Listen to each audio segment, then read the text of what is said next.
Deus, maravilhoso Pai, louvado e exaltado seja o Teu nome. Ó Deus, nós te damos graças pelo privilégio de estarmos unidos aqui essa noite, ó Pai, para aprendermos mais da Tua palavra, Deus, para falarmos de Ti. Que o Senhor esteja nos abençoando, nos edificando através da Tua palavra. Que seja uma noite proveitosa, ó Deus, e que o Senhor traga uma mensagem poderosa aos nossos corações. Usa os Teus servos que estarão aqui à frente essa noite. E que seja uma bênção para todos aqueles que estão nos assistindo. Nos abençoe, em nome de Jesus. Amém.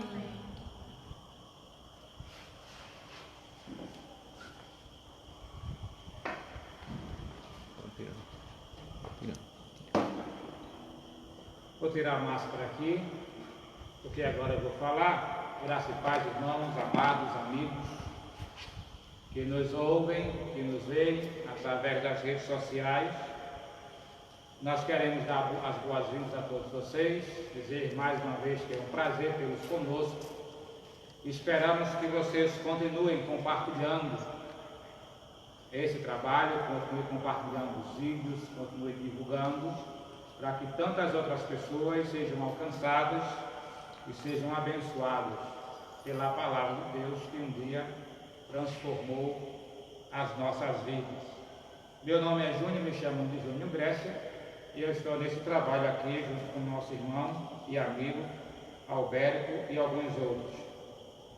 Nós estamos transmitindo aí esse trabalho pelo Facebook, pelo Instagram, mas depois será disponibilizado pelo YouTube, no canal dos atletas aí cristãos. Vocês poderão posteriormente acompanhar aí. Vamos abrir as nossas Bíblias, lá no Salmo de número 124. Eu gostaria muito de ler com vocês de forma responsiva, mas diante daquilo que temos vivido no mundo, eu vou ler daqui e você vai acompanhar em casa. Aquelas pessoas que não têm Bíblia, elas vão atentamente aquilo que Deus nos fala através do salmista, que diz mesmo assim no Salmo 124: não fosse o Senhor que esteve ao nosso lado, Israel que eu diga, não fosse o Senhor que esteve ao nosso lado quando os homens se levantaram contra nós e nos teriam engolido vivos quando a sua ira se acendeu contra nós. O versículo 4 diz que as águas nos teriam submergido e sobre a nossa alma teria passado a torrente. O versículo 5 continua dizendo: as águas impetuosas teriam passado sobre as nossas almas. Bendito o Senhor, que não nos deu por presa aos dentes deles.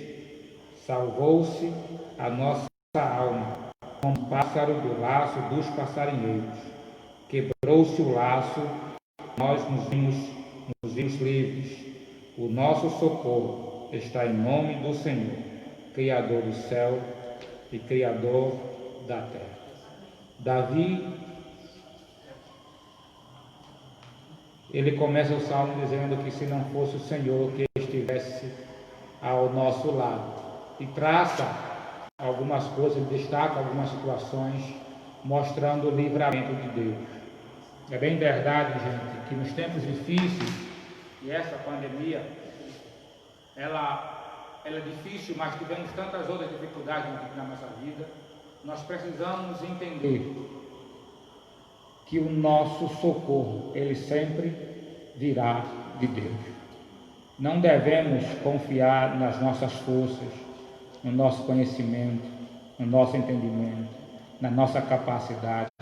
Mesmo que passemos por momentos de auge, por momentos incríveis, em que olhemos para nós mesmos e dizemos: nossa, como eu estou bem, como eu consegui, como eu trabalhei, como eu estou demais. Nabucodonosor certa vez olhou para a sua vida, para o seu reino e pensou assim, e teve sérios prejuízos. É preciso entendermos a nossa pequenez, a nossa essência e a nossa total dependência do Deus que criou o céu e criou a terra. Davi foi um rei próspero, teve muitas lutas, mas nós o chamamos de homem segundo o coração de Deus, porque Davi sempre confiou no seu Deus em todos os momentos. Continuemos a confiar no nosso Deus, sabendo que todas as dificuldades fazem parte da vida, mas todas elas passarão e passaremos com Ele. Por isso temos motivos para sorrir, para nos alegrar e glorificá-lo, independentemente de qualquer situação. Vamos orar nesse momento. Baixe sua cabeça. Se estiver em casa com a família, convide para que ore junto conosco. Eleve seus pensamentos ao céu nesse momento e coloque o seu coração diante de Deus. E diga para Ele: Deus, nós mais uma vez te agradecemos pela tua bondade, pela tua fidelidade, pelo teu amor incondicional. Pedimos que em nome de Jesus o Senhor continue a se compadecer de cada um de nós. O Senhor continue a ser o condutor de nossas vidas. O Senhor continue a nos guardar. Nós necessitamos do Senhor. Sem o Senhor nada podemos fazer. Sem o Senhor nós não conseguiremos dar os passos seguintes para vencermos as dificuldades que temos enfrentado. Por isso, ó Deus, livra-nos, nos capacita, nos dirige, nos sustenta, supre as nossas necessidades.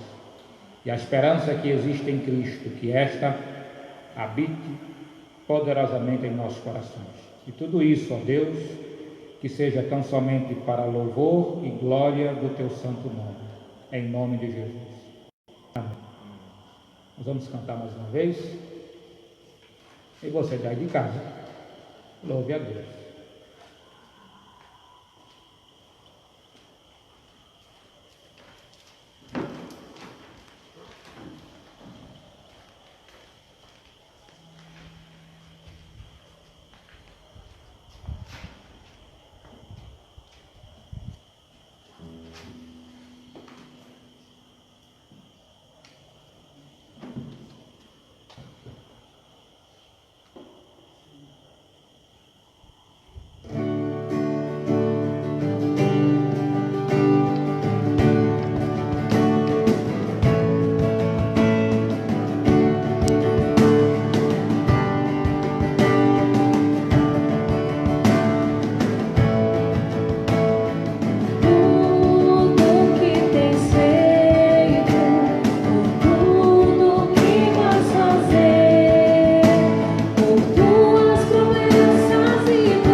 Amados, queridos,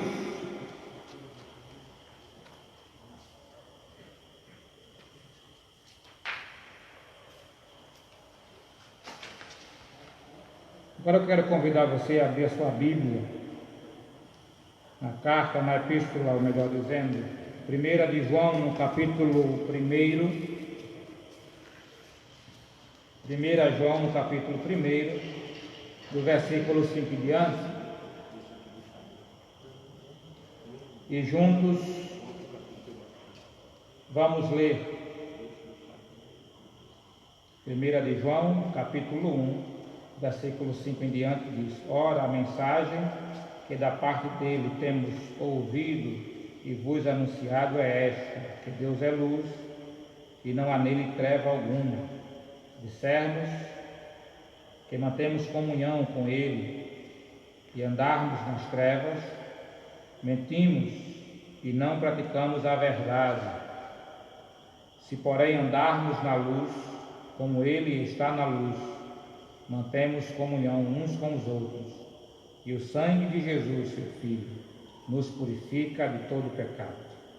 Se dissermos que não temos pecado nenhum, a nós mesmos nos enganamos, e a verdade não está em nós. Se confessarmos os nossos pecados, ele é fiel e justo, para nos perdoar os pecados e nos purificar de toda a injustiça. O verso 10 diz: se dissermos que não temos cometido pecado, fazemo-lo mentiroso, e a sua palavra não está em nós.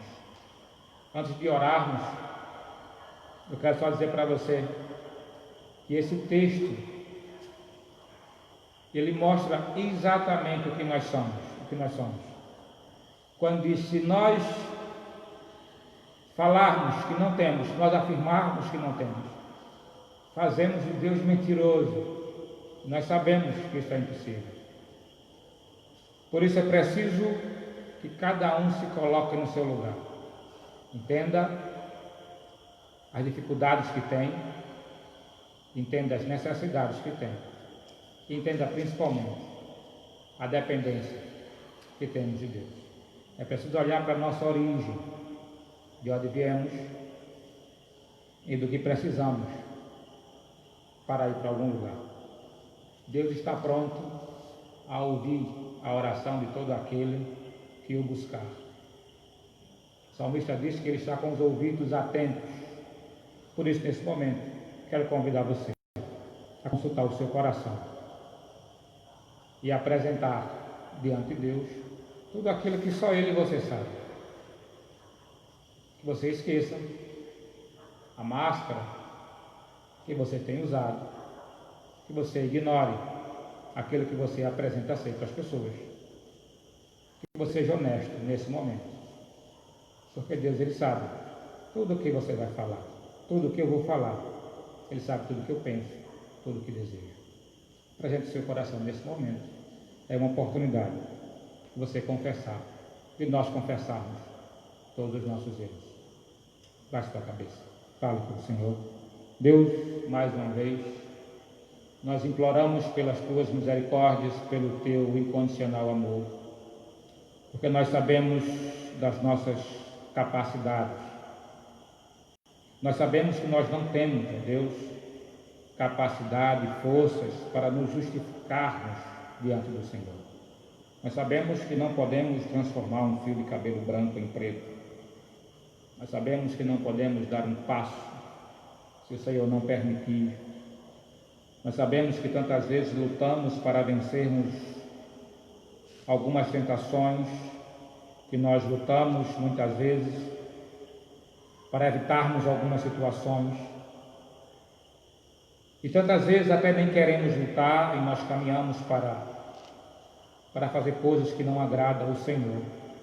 Mas nesse momento nós queremos nos humilhar diante do Senhor, porque reconhecemos que o Senhor é Deus, é o único Deus que pode perdoar pecados, que pode transformar vidas, é o único Deus que pode salvar vidas, porque nós reconhecemos, ó Deus, que temos pecado, que temos entristecido ao Teu Espírito Santo. porque nós reconhecemos, ó Deus,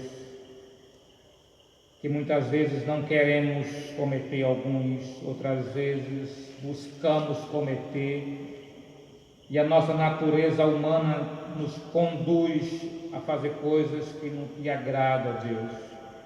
Mas pelo sangue de Jesus, no nome do teu Filho Jesus, que nos amou, que morreu por todos nós, que nos salvou, que nos justificou, e que foi para os céus preparar a morada que um dia havemos de estar contigo, ó Deus.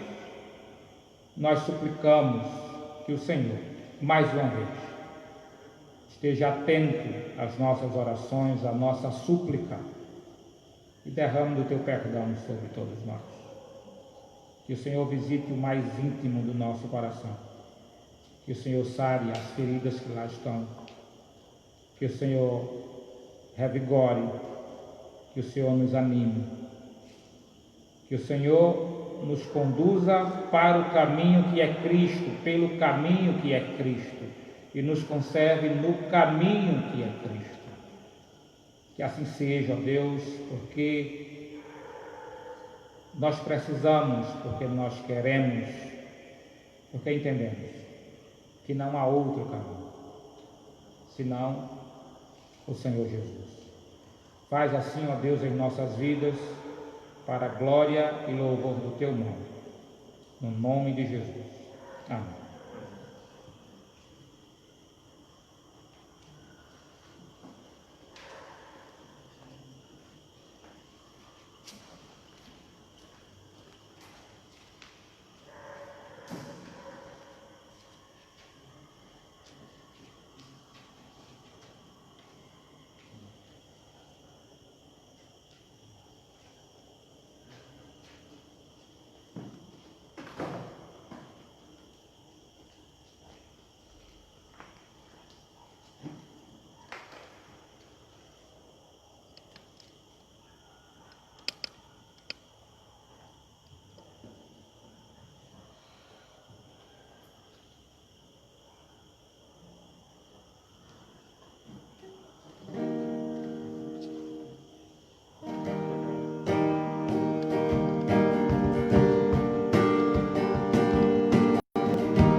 Bem, irmãos, amigos, nós agora teremos um momento de reflexão da palavra de Deus, por isso nós pedimos também mais uma vez a vossa atenção. E o reverendo Ronaldo Vasconcelos tem uma oportunidade nesse momento. Não olhem muito para a camisa dele, irmãos, deixe para lá. Ele não mostra, já deixa outra camisa, né, Alberto?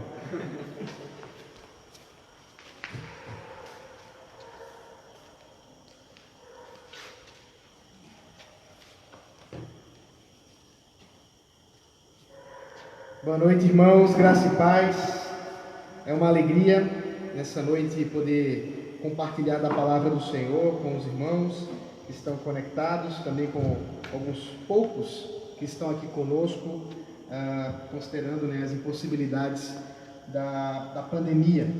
E para mim é motivo de alegria e privilégio escolher a camisa a dedo para que pudesse hoje compartilhar da palavra do Senhor, especialmente com aqueles que glorificam a Deus através da arte, do futebol e de outros esportes que o Senhor concede que nós possamos assim provar e realmente militar para a glória dele.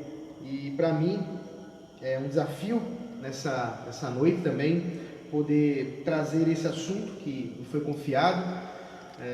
O irmão Albérico me colocou aí na incumbência de trazer a exposição de Gênesis capítulo 2, do versículo 18, especialmente, considerando as problemáticas que muitas vezes assolam a nossa sociedade, e é claro, aqueles também que estão no esporte, com relação aos relacionamentos, em especial o casamento. E por isso eu quero convidar você que está nos assistindo, você que está nos acompanhando, a abrir a palavra do Senhor em Gênesis capítulo 2. Eu lerei do versículo 18 até o versículo 24.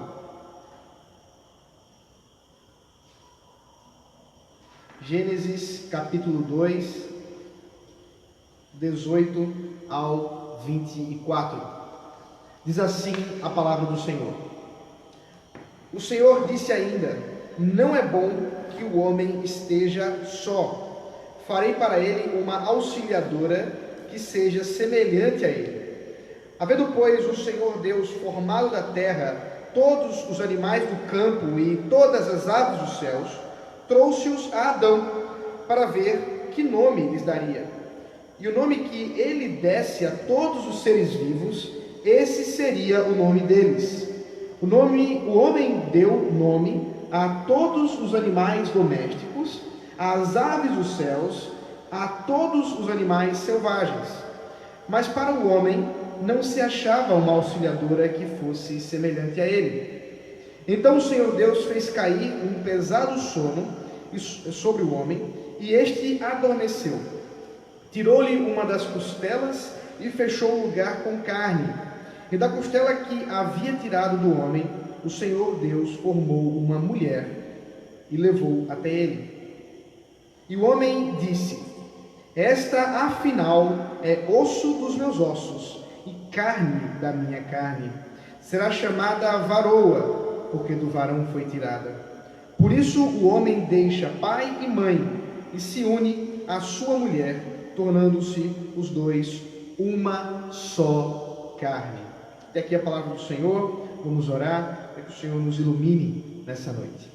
Bondoso Deus, rogamos, ó Pai, nesse instante, que pela Tua graça, pela Tua misericórdia, nós compreendamos a Tua palavra, o texto que acabamos de ler. Ó Senhor, nós sabemos que o Teu Santo Espírito ilumina nossas mentes, que é Ele quem revela a Tua vontade, e é por isso, Senhor, que nós rogamos a Ti, que enviando o Teu Santo Espírito, fale conosco, para a Tua glória, em nome de Jesus Cristo.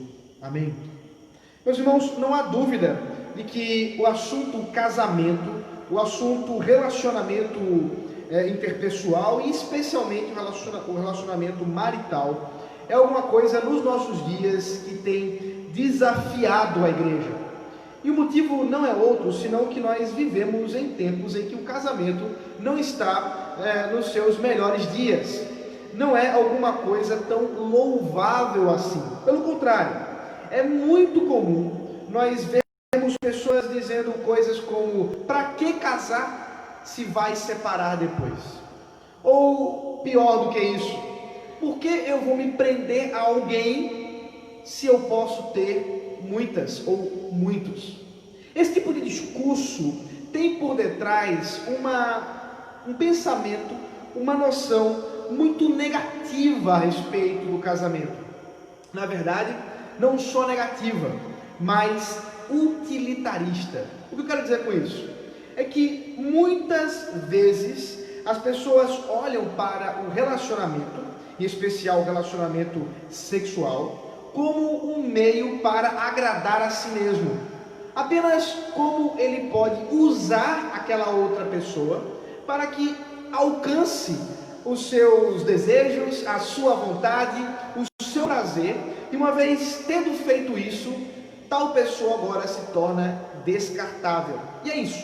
O casamento tem se tornado, e não só o casamento, mas os relacionamentos, tem se tornado dia após dia cada vez mais descartável, como se fôssemos até um bebedouro com um copo descartável, bebêssemos aquela água e então jogássemos no lixo para nunca mais termos de lidar com aquele objeto mais uma vez.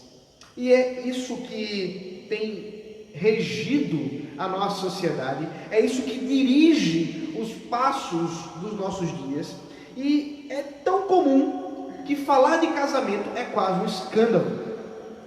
Falar sobre o papel do homem no casamento, o papel da mulher no casamento, é assustador para muitas pessoas.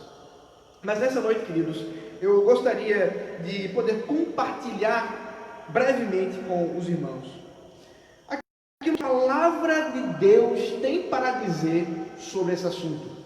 E sem dúvida o Criador, e aqui nós estamos lendo o relato da criação, sem dúvida o Criador tem algo para nos dizer muito melhor do que a nossa sociedade. Tem algo a nos falar sobre relacionamento, sobre casamento, de forma muito mais edificante, muito mais valiosa do que os nossos pensamentos e os pensamentos da cultura que nós estamos inseridos. E a primeira coisa que nós notamos aqui no texto que acabamos de ler é que Deus olha para a situação do homem após tê-lo criado e diz algo extremamente curioso.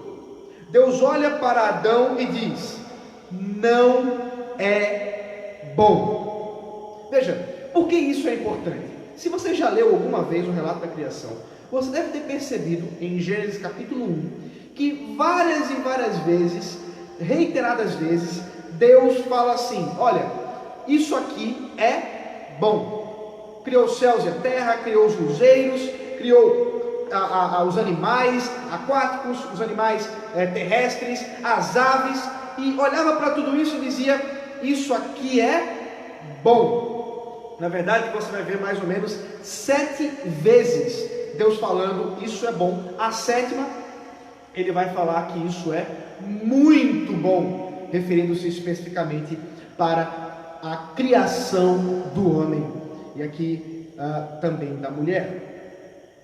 E portanto, quando nós encontramos numa mesma história um contraditório tão curioso, Deus dizendo não é bom, é porque o escritor Moisés deseja chamar nossa atenção. E nós precisamos observar, finalmente, o que não é bom, dentro de tantas coisas boas que estavam ao redor da criação. E Deus diz o que não é bom. Não é bom que o homem esteja só. Irmãos, solidão não é coisa boa. Nós não fomos criados para o isolamento, e talvez nós nesse momento estejamos provando disso de maneira extremamente clara. É verdade, você em casa, talvez com seus familiares, algumas pessoas até mesmo isoladas dos seus familiares, nós percebemos o quanto é ruim ficar só, ficar isolado. E o motivo não é outro, senão porque o próprio Deus nos criou de uma maneira tal que nós nos relacionamos com as pessoas e somos chamados a exercer esse relacionamento para a glória de Deus. Mas aqui, curiosamente, o homem está só.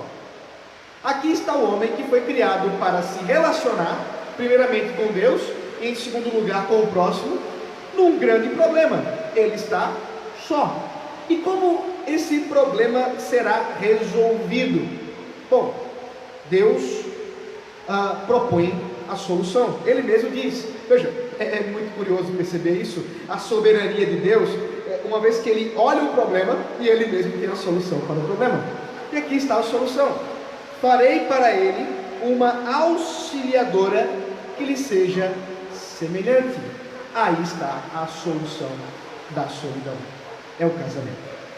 Queridos, Deus, na estrutura criacional, Deus, dentro dos seus planos e os seus propósitos iniciais da criação, antes da queda, antes do pecado, já havia estabelecido que o casamento entra como uma instituição que glorifica a Deus, a qual o homem foi criado para viver.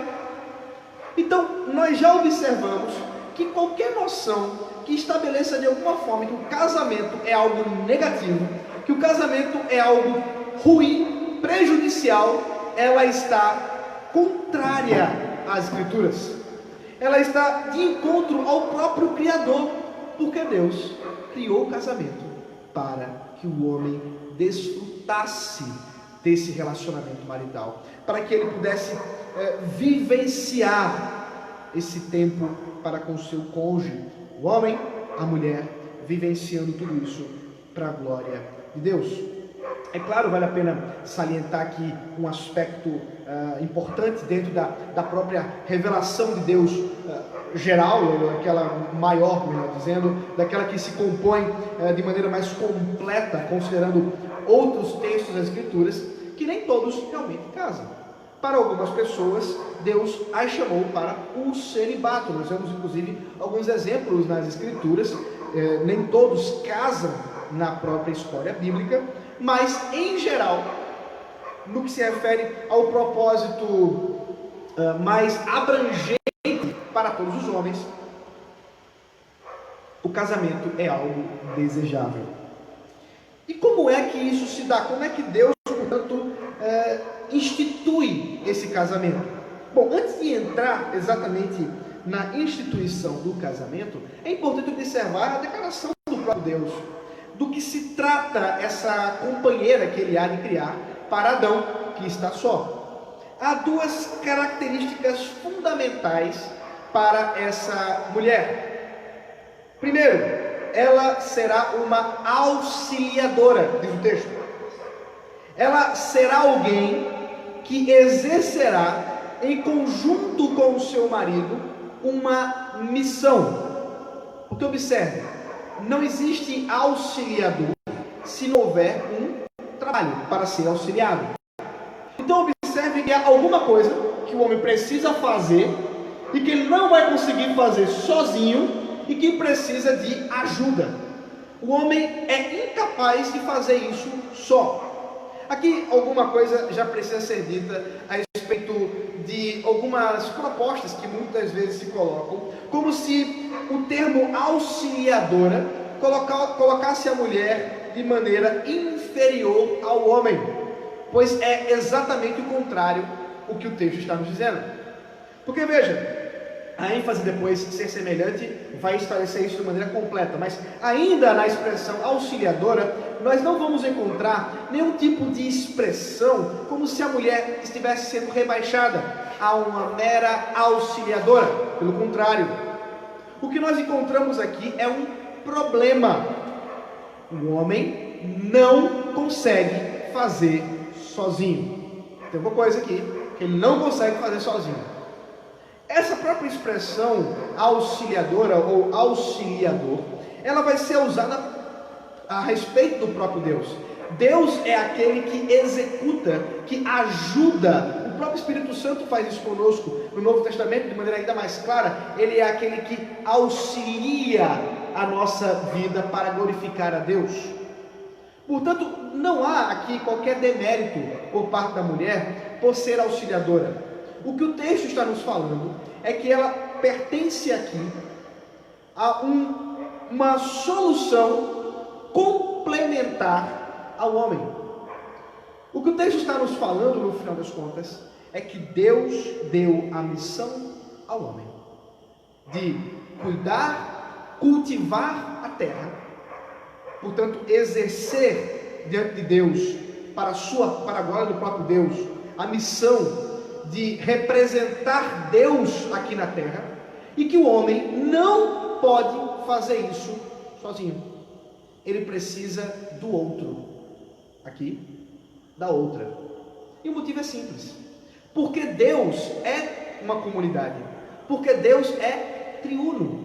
Deus, por ser Pai, Filho e Espírito Santo, as três pessoas da Trindade, em um único Deus, já nos aponta que para que o homem pudesse representar ou ser imagem do próprio Deus, da própria divindade, era necessário que ele não fosse só, que houvesse outro, que houvesse mais alguém nessa história.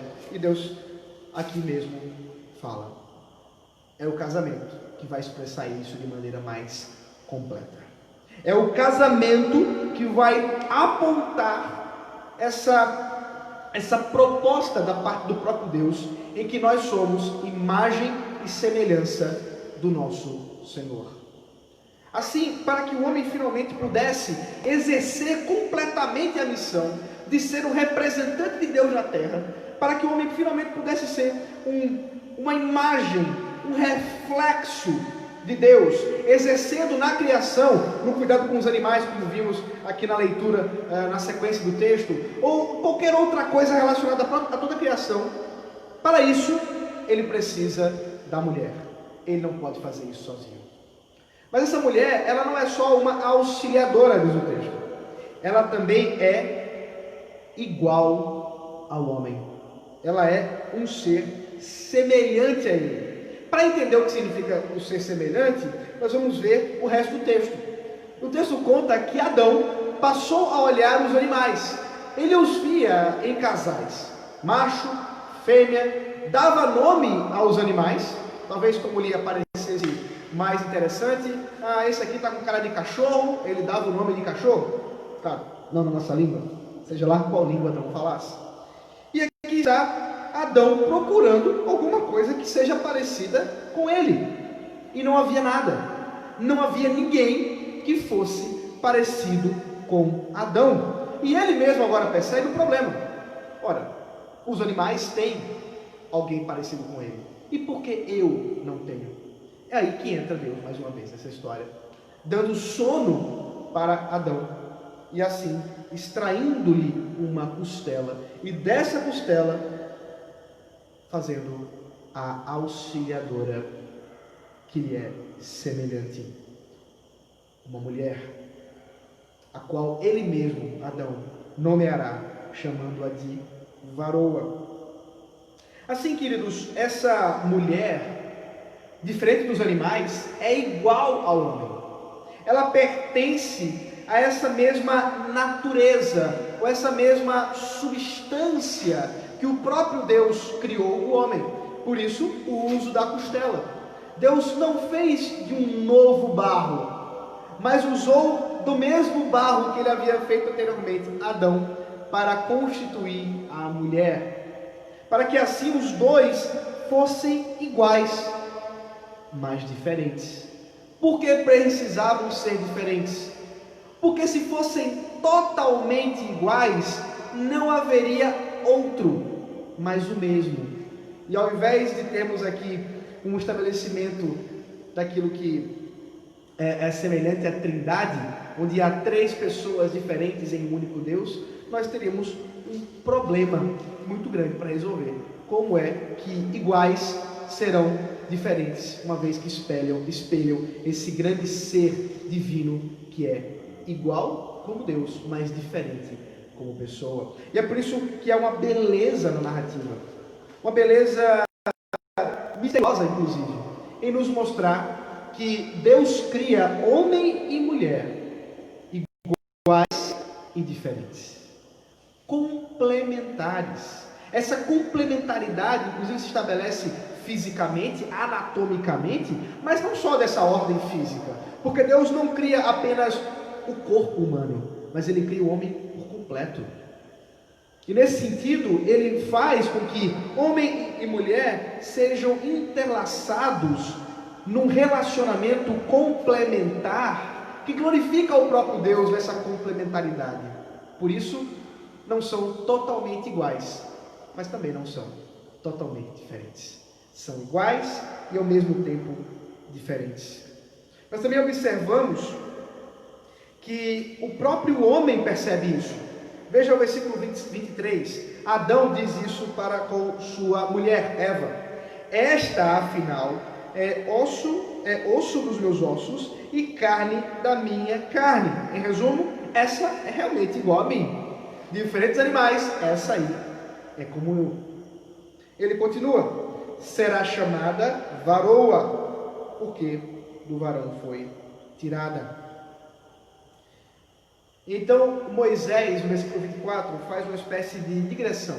Diz assim, como é que a gente pode definir finalmente esses aspectos do casamento? Ele mesmo fala: por isso, o homem deixa pai e mãe e se une à sua mulher, tornando-se os dois uma só carne. Observe, que mistério maravilhoso. Como uma só carne? Como os dois passariam a ser uma só carne se são diferentes? Por causa da complementaridade. Eles são complementares. Aquilo que era dois separados, agora são um. Mas como isso é possível? Através da ação do próprio Deus pactual. Aqui entra um aspecto importante do casamento. O casamento é um pacto. O casamento é um relacionamento pactual em que um homem e uma mulher votam, juram diante de Deus que se unem, e assim o próprio Deus cumpre essa promessa, a promessa de que eles realmente viveriam juntos e seriam um. Então veja que quem faz o casamento é o próprio Deus. Está aí um elemento muito importante dentro da nossa cultura, porque hoje nós vivemos duas interpretações equivocadas sobre aquilo que é o casamento, no sentido daquele que faz o casamento. Um grupo grande diz assim: não, o casamento é um aspecto religioso e, portanto, quem faz o casamento é a igreja. Há pessoas que dizem isso. É a igreja quem faz o casamento porque ela representa o próprio Deus. Um outro grupo diz: não, quem faz o casamento é o Estado, porque ele tem autoridade sobre as pessoas e ele que diz o que é o casamento e o que não é. Veja, as duas posições estão equivocadas, porque é Deus quem faz esse casamento. O Estado não tem poder para juntar um homem e uma mulher para se tornar uma só carne. A igreja não tem poder para fazer isso. Somente Deus pode unir homem e mulher. E o que Deus uniu, não separe o homem. Daí o aspecto pactual de perenidade. Esse casamento, ele não foi feito para ser quebrado. Não é um relacionamento que foi feito para ser destruído, porque ele é estabelecido pelo próprio Deus. Daí a noção descartável que nós encontramos na nossa sociedade, de ver o casamento como uma coisa que pode ser trocada. E tem pessoas que gostam tanto de casamento que já vão lá pelo quinto, pelo sexto casamento. Essas realmente parecem gostar muito de casamento, mas parecem gostar mais de si mesmas, por isso trocam tanto de marido ou de esposa. Queridos, o aspecto pactual do casamento, ele revela da parte de Deus o agradar-se do próprio Deus em ver o relacionamento de um homem e de uma mulher, jurando fidelidade um ao outro. Por isso que nós encontramos aqui essa estrutura do casamento, a própria definição dada por Deus, inclusive antes da igreja. A igreja não existia aqui ainda, lembrem. A igreja ainda não estava estabelecida, ela será estabelecida a partir de Adão e Eva, mas ainda não. Nesse sentido, a família, o casamento é inclusive anterior ao Estado e à igreja. Por isso os dois não podem determinar o que é o casamento, mas Deus pode. E Deus estabelece dizendo claramente: o casamento é o relacionamento de um homem e de uma mulher que juram diante de Deus, que se pactuam diante de Deus, Deus como testemunha, unindo os dois. Mas qual é a função do Estado da igreja nesse sentido na nossa sociedade? Aqui uma breve explanação nesse aspecto mais nosso, de aplicação. O Estado, ele reconhece esse relacionamento, ele não o faz, ele reconhece. Por isso, nós temos aí a certidão de casamento, que é o reconhecimento de que aquelas duas pessoas, aquele casal, estabeleceu uma aliança entre si. E a igreja, o que pode fazer nisso? Deus dá à igreja a oportunidade de rogar as bênçãos dele mesmo para esse matrimônio. E é por isso que nós, quando celebramos casamentos em reuniões religiosas, não fazemos ali o casamento, mas rogamos a Deus que abençoe esse casamento que ele mesmo faz. Assim, queridos, nós encontramos essa estrutura dada pelo próprio Deus de como homem e mulher devem servir ao Senhor no casamento. Mas há ainda um aspecto que gostaria de tratar, aspecto esse que gera também algum tipo de dificuldade para muitas pessoas.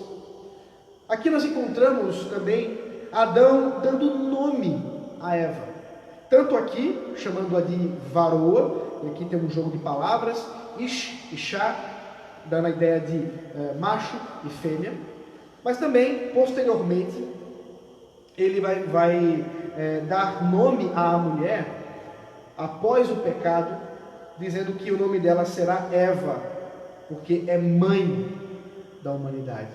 Aqui, mais uma vez, ele dá nome a essa mulher. E o ato de dar nome a alguém é um ato de autoridade. Adão havia dado nome aos animais e também dá nome à sua esposa. Veja, não é porque ela é um animal, não confunda. É porque Deus deu ao homem a autoridade na família, a autoridade no relacionamento.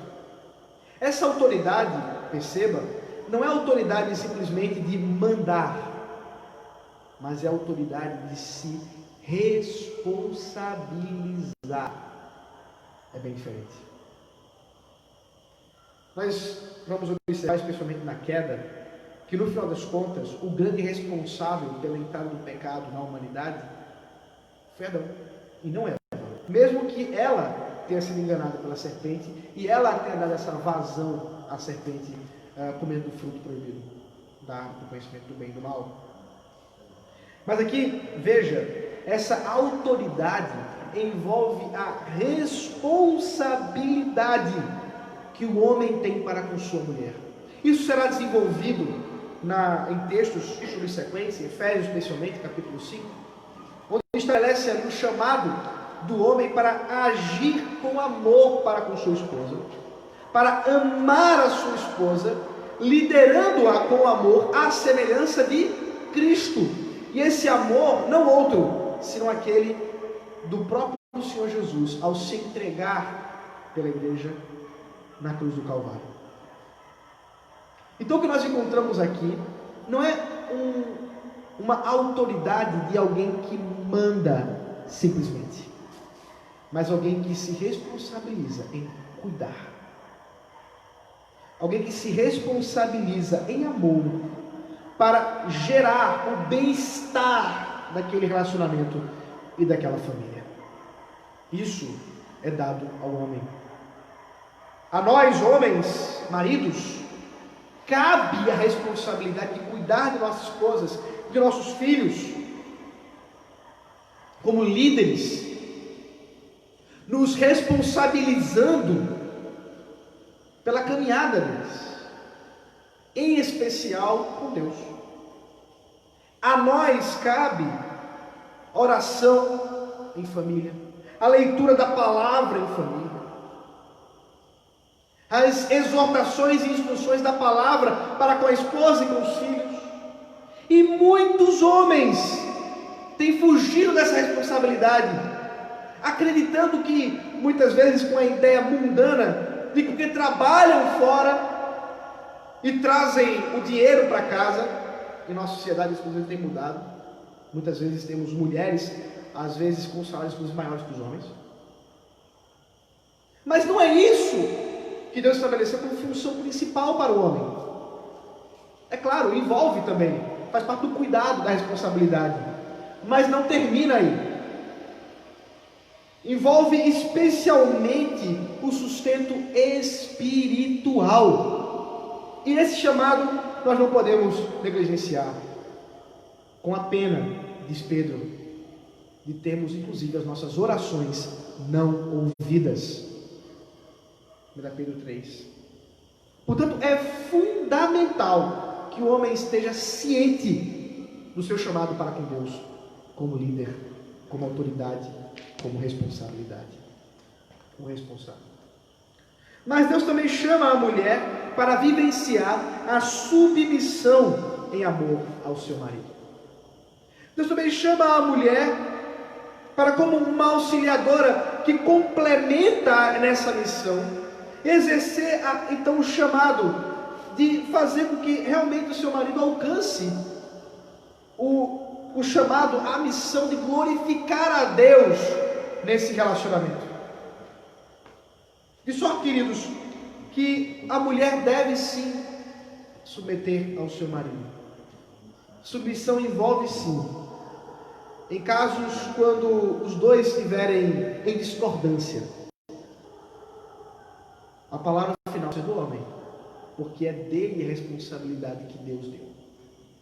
Mas isso não significa que a mulher deva ser uma mulher que ouve calada e que não fala nada quando vê que o homem está cometendo bobagem, burrices. Não. Em submissão, ela deve ajudar seu marido, deve ficar seu marido e poder exortá-lo na palavra do Senhor, cheio do Espírito Santo, para os dois juntos, exortando-se mutuamente em santidade, para a glória de Deus, poderem exercer esse pacto de amor que o próprio Deus celebrou. Assim, queridos, nós observamos que o casamento é fundado no pacto que o próprio Deus fez. E não, vejam só, em utilitarismos, em usar o outro, em simplesmente ver o que o outro é útil para mim, e se não for mais eu descarto. Não. O pacto nos faz pensar que para com o outro eu prometi viver juntos. E portanto, é fundamental que eu cumpra isso. Mesmo que os sentimentos muitas vezes apaguem. Mesmo que o sentimento muitas vezes minta e nos diga, eu talvez não sinta mais a mesma coisa. E não poucas vezes eu já ouvi casais dizerem, olha, nós não vamos ficar mais juntos porque nós não sentimos mais a mesma coisa. Eu não mais amo a mulher, eu não mais amo aquele homem. Mas não foi assim que Deus estabeleceu, porque o pacto, o voto, alimenta esse amor. A lenha que alimenta o fogo da paixão é saber que o próprio Deus, não enganado, estabeleceu a união desse casal. Deus não se engana. E por isso, esse pacto torna-se realmente inquebrável. É claro que há formas e meios e situações que realmente o casamento vai ao ponto do divórcio e quebrar esse pacto. Mas isso envolve pecado, desobediência, incredulidade, como diz inclusive Jesus Cristo. Mas sobre isso eu não vou tratar agora. Para mim interessa apenas mostrar para os irmãos hoje como Deus estabeleceu o casamento, a família, instituiu esse pacto, para que saibamos claramente o que é realmente glorificar a Deus no casamento. Meu irmão, minha irmã, queridos,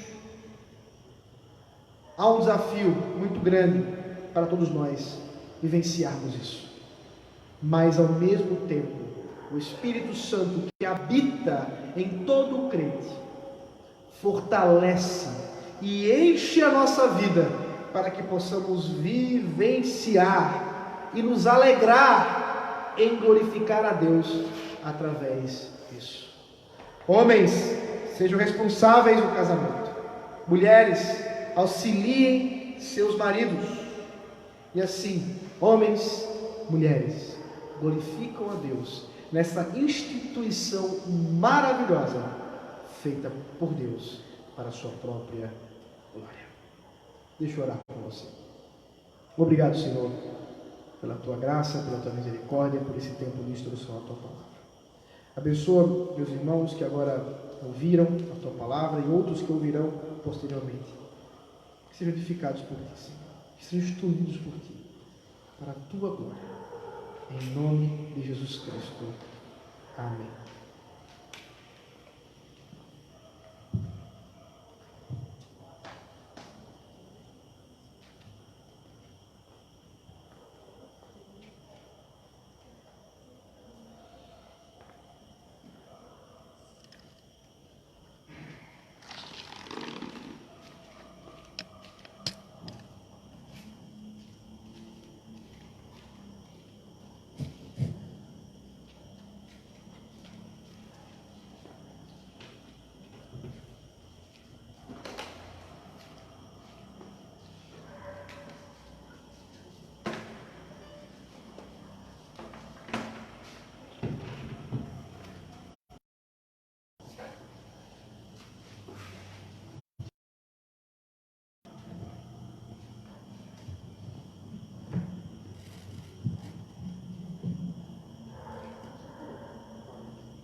Vamos louvar ao Senhor com mais uma canção.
Vamos orar?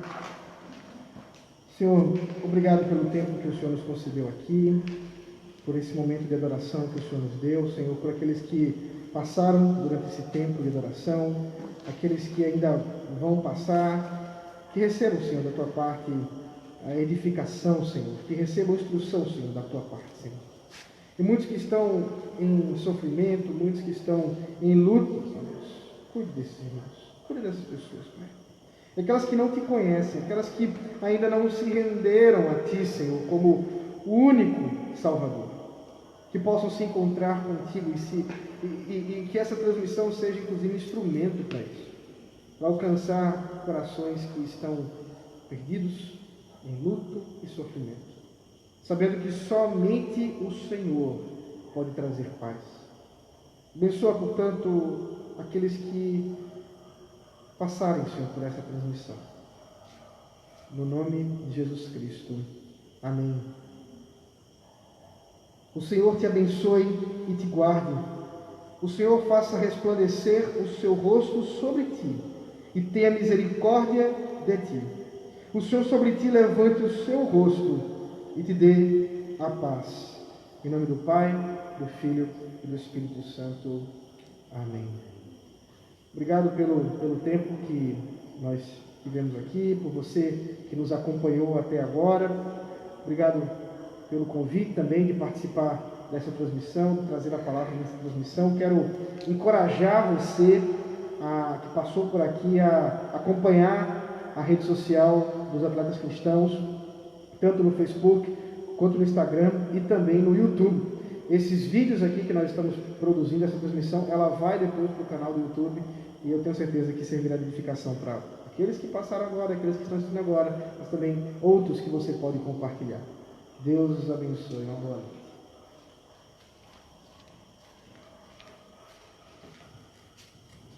Boa noite para todos.